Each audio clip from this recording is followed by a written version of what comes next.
Disrespect does not always arrive loudly. Most of the time it enters quietly, disguised as jokes, sarcasm, neglect, dismissive tones, delayed replies, broken promises, subtle insults, and the constant feeling that you're being taken lightly. And the real danger is not the disrespect itself, but how silently we accept it. Because the moment you tolerate disrespect, you teach others how to treat you, and the world is a very good student, learning quickly from your reactions, your silence, and your hesitation. To demand better is not arrogance, not aggression, not ego. It is clarity. It is the ability to say without shouting, threatening, or explaining yourself excessively. This is a standard by which I operate. And the strongest people in history understood this deeply, from Stoic philosophers to modern leaders, because they knew one truth. People rarely rise to your expectations, but they always fall to the level you allow. Disrespect thrives where boundaries are weak, unclear, or inconsistent. And the reason many people struggle to silence disrespect instantly is because they try to fight it emotionally instead of structurally. They react instead of respond, explain instead of enforce, justify instead of withdraw. And this is exactly why disrespect repeats itself.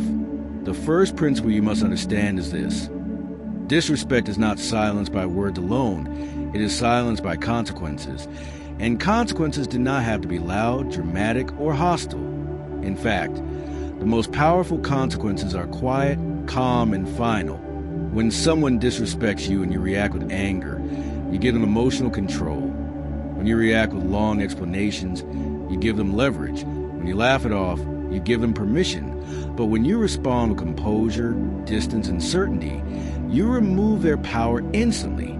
This is why Stoicism emphasizes control of the self before control of the situation, because a person who cannot control their emotions can never control how others treat them.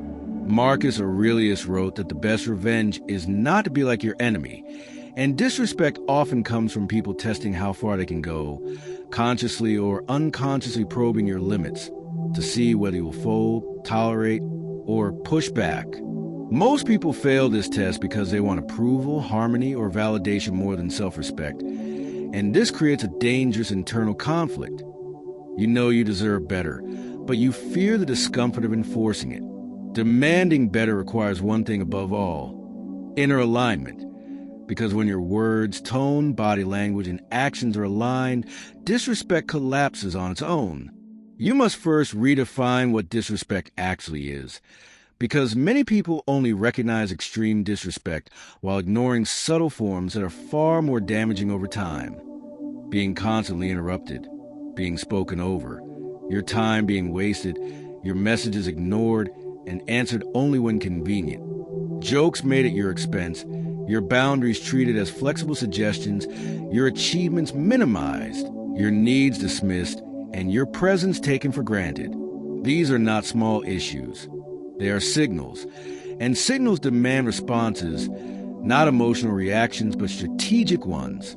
The moment you feel a knot in your chest, a tightening in your jaw, or a sudden urge to explain yourself defensively, that is your intuition alerting you that a boundary is being crossed, and ignoring that signal trains others to cross it again. Demanding better starts internally by making a non-negotiable decision. I will no longer negotiate my self-respect. And this decision must be silent but firm. Because once you decide this, your behavior changes naturally. You stop over-explaining. You stop chasing. You stop reacting impulsively, and you start observing. Observation is power. When someone disrespects you, pause. Silence is not weakness. It is a reset button. Because silence forces the other person to sit with their behavior. And most people are uncomfortable with silence because it removes the distraction of noise and exposes intention. A calm pause followed by a short, grounded response like, "That won't work for me," or "Let's keep this respectful," or even no response at all, sends a stronger message than any emotional confrontation ever could. The key is not what you say, but how little you say and how firmly you stand by it. Disrespect feeds on emotional engagement. When it doesn't get it, it starves. Another crucial principle is consistency.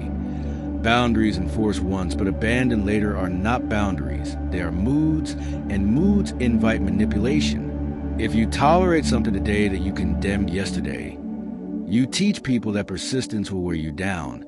So demanding better requires emotional discipline, the ability to endure temporary discomfort for long-term respect. Many people fear being labeled cold, difficult, or too much. But the truth is that people who label you negatively for enforcing boundaries benefited from your lack of them, and their discomfort is not your responsibility. Stoic philosophy teaches indifference to external opinions, not because opinions don't exist, but because they don't define your worth. And the moment you internalize this, your presence changes. You no longer seek permission to exist fully. You no longer shrink to keep others comfortable, and you no longer betray yourself for peace that was never real.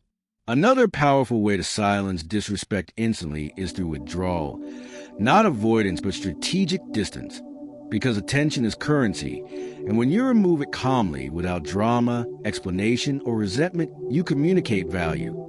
People notice absence more than presence, especially when presence was once freely given. This is why ignoring certain behaviors works better than confronting them. Because not every disrespect deserves your energy. Some deserve your absence. But withdrawal must be intentional, not passive-aggressive. It is not about sulking. It is about reallocating your energy to environments where respect is mutual. One of the most misunderstood ideas is that demanding better means confrontation. In reality, the most respected people confront rarely because their standards are already visible in how they move, speak, and choose. They don't argue for respect. They operate as if it is assumed, and when it is violated, they disengage without chaos. Body language plays a massive role here. Stand upright, maintain calm eye contact, speak slowly, and never rush to fill silence. These nonverbal cues signal self-possession, and self-possession commands respect even before words are spoken. People mirror the energy you project, and when your energy is grounded, unreactive, and self-contained, disrespect feels awkward and misplaced around you. Another critical element is emotional economy. Stop spending emotional energy on people who repeatedly show you who they are. You don't need closure, explanations, or final speeches. Closure comes from clarity, and clarity comes from patterns, not promises. When someone shows you a pattern of disrespect, believe them the first time, adjust accordingly, and move forward without resentment. Because resentment keeps you tied to what you claim to have outgrown. Demanding better also means raising your own standards, because true power does not come from correcting others. It comes from correcting the internal posture that allowed disrespect to exist in the first place. Because the moment you shift internally, the external world is forced to recalibrate around you. And this is where most people misunderstand strength. They think strength is confrontation, when in reality strength is certainty, and certainty is felt long before it's spoken. In part one, you learn that disrespect is silenced through boundaries and consequences. But in part two, we go deeper into the inner authority shift, the psychological and energetic transformation that makes disrespect unlikely to occur at all. Because the highest form of respect is the kind you don't have to demand repeatedly. The Stoics understood that human behavior follows perceived hierarchy, not social titles, but psychological positioning. And people instinctively assess where you stand by observing how you treat yourself, how quickly you react, how much you explain, and how easy you abandon your own standards under pressure. When you hesitate to enforce a boundary, your nervous system communicates uncertainty. When you over-justify, it communicates self-doubt. And when you react emotionally, it communicates loss of control, and people, often unconsciously, respond to these signals by pushing further. The inner authority shift begins when you detach your self-worth from external approval entirely, because the need to be liked is the most common doorway through which disrespect enters.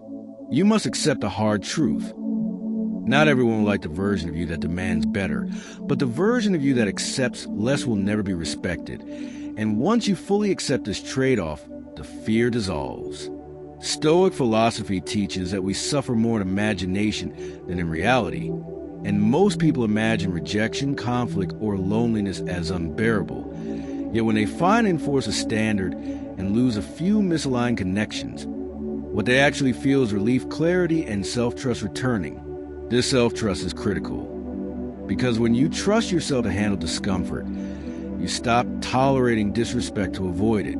Another advanced principle is emotional non-attachment, not coldness, not indifference, but the refusal to let another person's behavior dictate your internal state. When someone disrespects you and you remain calm, grounded, and unchanged, you silently communicate dominance, because dominance is not aggression, it is stability, and unstable people are always reacting to stable ones, never the other way around. This is why silence, when used consciously, is so powerful. It forces the other person to confront the imbalance they created. And many people either correct themselves or slowly remove themselves, both of which serve you. You must also learn to distinguish between ignorance and intent. Some people cross boundaries unknowingly once, but those who repeat behavior after clarity are not confused. They are testing, and tests require consequences, not discussions. The Stoic response to repeated disrespect is withdrawal of access, not escalation, because arguing keeps you in the dynamic, while disengaging ends it. Another critical shift is identity-based boundaries. Instead of saying, "I don't like this," you operate from "this is not how I operate," because preferences invite debate, but identity does not. When you embody this mindset, your words become fewer, your tone steadier, and your presence heavier, and people sense that pushing further will cost them access, not gain them control. This is also why consistency is non-negotiable. Enforce standards even when it's inconvenient, even when you feel lonely, even when you miss the person, because the cost of self-betrayal is always higher than the cost of walking away. The Stoics believe that character is revealed when no one is watching, and self-respect is revealed when no one is applauding. When you choose dignity over validation repeatedly, you build an inner fortress that no insult, dismissal, or disrespect can penetrate. Over time, something interesting happens. Your nervous system stops bracing for disrespect. Your posture relaxes, your voice slows, and your decisions become cleaner. And people respond to this shift instinctively, because humans are wired to respect those who are comfortable walking alone rather than compromising themselves to belong. Demanding better at its highest level is not about controlling others, but about refusing to abandon yourself. And when that refusal becomes absolute, disrespect loses its entry point entirely. The final Stoic truth to remember is this: you don't silence disrespect by proving your worth. You silence it by never putting your worth up for debate in the first place. And once you live from that place, respect is no longer something you chase. It becomes a default response to your presence.